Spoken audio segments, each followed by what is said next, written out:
అదే RTV app వార్తల్ని క్షణాల్లో చదివే అవకాశం ఉంటుంది. ఒక న్యూస్ పేపర్, ఒక టెలివిజన్ ఛానల్ మీ చేతుల్లో ఎప్పుడూ ఉంటాయి. అధికార పార్టీ ఎమ్మెల్యే సంబంధించి మైనస్లు ఏంటి, మీకున్న ప్లస్లు ఏంటి?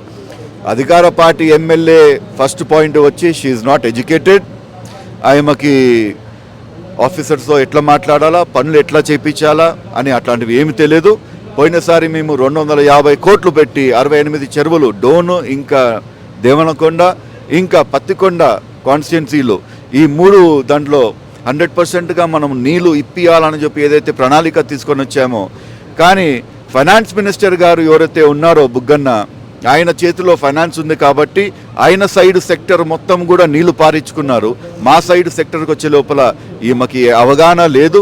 ఎంతసేపుకున్నా కానీ కరెంట్ ఉద్యోగాలకు ఎంత డబ్బులు వస్తాయి, అంగన్వాడీ ఉద్యోగాలకు ఎంత డబ్బులు వస్తాయని చెప్పి వాళ్ళ కొడుకు ఒక సైడ్ దందాలు, రియల్ ఎస్టేట్ దందాలు చేస్తున్నాడు. ఒక మరిది భయభ్రాంతులను గురి చేసి ఒక మండలం మొత్తంలో ఇసుక దందా నడుపుతున్నాడు, సారాయి కాస్తున్నారు.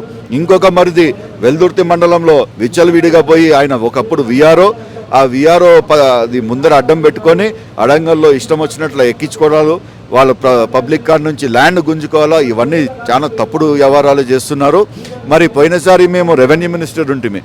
మరి రెవెన్యూ మినిస్టర్ ఉన్నా కానీ జగన్మోహన్ రెడ్డి పార్టీ నుంచి చాలా మంది పైన ఆరోపాలు చేశారు. కానీ రెవెన్యూ మినిస్టర్ ఉన్నట్టు కేఈ కృష్ణమూర్తి ఇంకా ఆయన కుటుంబం పైన ఇప్పుడు కూడా ఆరోపాలు రావు. ఎందుకంటే మేము ఇక్కడ ఉండేది ప్రజలకు సేవ చేయడానికి, ప్రజలను ఏలడానికి కాదు, ప్రజల సేవ కోసం మేము ఇక్కడ ఉన్నామని చెప్తున్నాను. మరిన్ని వీడియోస్ కోసం ఛానల్ ని సబ్స్క్రైబ్ చేయండి, లేటెస్ట్ అప్డేట్స్ కోసం వాట్సాప్ ఛానల్ ని ఫాలో చేయండి, అండ్ లింక్ డిస్క్రిప్షన్ లో ఉంది.